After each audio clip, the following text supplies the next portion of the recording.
तुमने देखी वही यूट्यूब पे आ रहा है। ब्राह्मण के गांव में कोई यादव कथावाचक कथा करवे के ले गए ब्राह्मण के गांव में। तो जब उन्हें पूछा गया है तो उनने कही भैया हम यादव हैं। तो उन ब्राह्मणों ने उनके सिर का मुंडन करवाया है। अगर तुम्हें जेई कथा करवानी तो पहले पूछ लेते भैया कि तुम यादव हो कि ब्राह्मण हो। किसी का अपमान नहीं करना चाहिए। और ध्यान रखें, अगर कोई ब्राह्मण हो तो बुराई न माने। भागवत के 10वें स्कंद में श्लोक आया है, वर्ण्याम महापुण्यम सर्पाप हरानराम यदोर्वंशम न सत्वा सर्पापी प्रमुचते। जो यादवों की कथा को पढ़ते हैं, यादवों की कथा को बांटते हैं, यादवों की कथा को सुनते हैं, यादवों की कथा को सुनाते हैं, उनके सारे जीवन के पाप कट जाते हैं।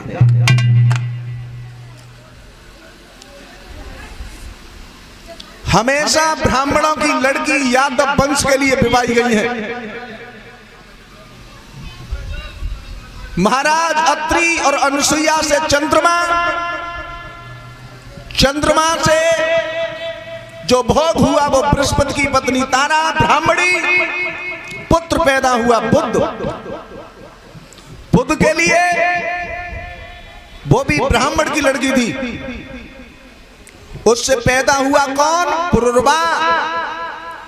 फिर उसके पैदा हुए आयु, आयु के लिए भी ब्राह्मण की लड़की थी। तो उनका बाप क्षत्रिय, मेहतारी ब्राह्मणी। आयु के बाद महाराज नहुष, नहुष के 5 पुत्र हुए जिनमें महाराज याति, और याति के लिए भी ब्राह्मण की लड़की विवाही गई थी जिसका नाम था देवयानी।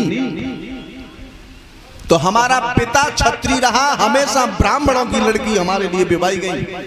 इसलिए ब्राह्मण हमें और तुम्हें जजमान कहते हैं, हम उनके मेहमान लगते हैं।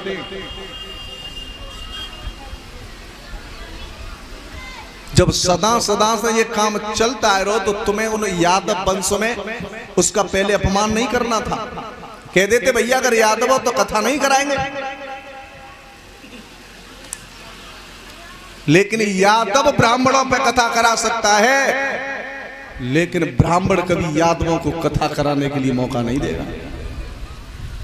अरे पहले था, इतना विद्वान नहीं था, इतना ज्ञान नहीं था। अरे अब तो हर किसी को हक है बोलने का। जिसे ब्रह्म का ज्ञान है वो ब्राह्मण है, और जो ब्राह्मण दारू मांस मीट खा करके कथा को कहते हैं, विवाह फटते हैं, ऐसे नीच बुद्धजलों के तो पैर छूने का अधिकार नहीं है। उन कुत्तों को व्यास गद्दी से फटकार दिया जाए। अरे पूजा तो कर्म की होते या शरीर की ना होते। बताओ, ब्राह्मण हो और मांस मदरा खा रहे हो, दारू पी रहे हो, क्या कथा करा सकते हो आप? चुप बेईना, खुद ही सुधरो, तुम्हें कहां से सुधार जाओ। अब बोलना तो मुझे परो कब ब्राह्मण रावण बोला भोजन के लिए, जो कह रहे हो जब भोजन का हुआ भोजन भाई ले जाऊं। सुन ले जितने भी ब्राह्मण वंशी है, ब्राह्मण की प्रतीत में सुख ना सोयो कोई, राजा हरिचंद बाल से दय छनक में खोए, दय छनक में खोए हरिजन जनक दुलारी, और 3 लोक के नात लात उनहु में। ब्राह्मण से ज्यादा घटिया जात नहीं है कोई।